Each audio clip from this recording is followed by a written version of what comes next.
আসসালামু আলাইকুম। সবাইকে স্বাগত জানাচ্ছি মান্নান জিকের পক্ষ থেকে। চাকরি পরীক্ষার ক্ষেত্রে ধৈর্যশীলতা খুবই একটি গুরুত্বপূর্ণ বিষয়।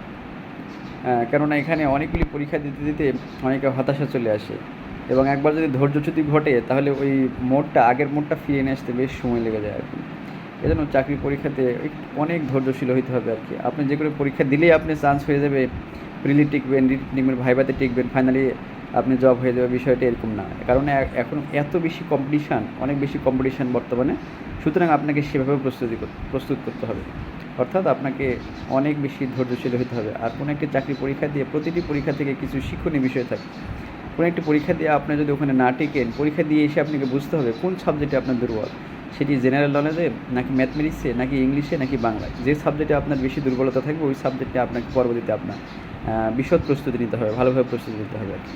এভাবে যদি কেউ এগিয়ে যায় তাহলে ইনশাল্লাহ অবশ্যই সফলকাম হবে। তাহলে এক নম্বর বিষয় হলো যেটি বললাম সেটি হলো ধৈর্যশীলতা, আর একটা হলো প্রতিটা পরীক্ষা থেকে শিক্ষা নিয়ে ওই পরীক্ষাতে যে সাবজেক্টগুলি আপনি কম মার্কস পেয়েছেন ওটা পরবর্তীতে যেন আর না হয়। ঠিক আছে, ধন্যবাদ জানাচ্ছি সবাইকে।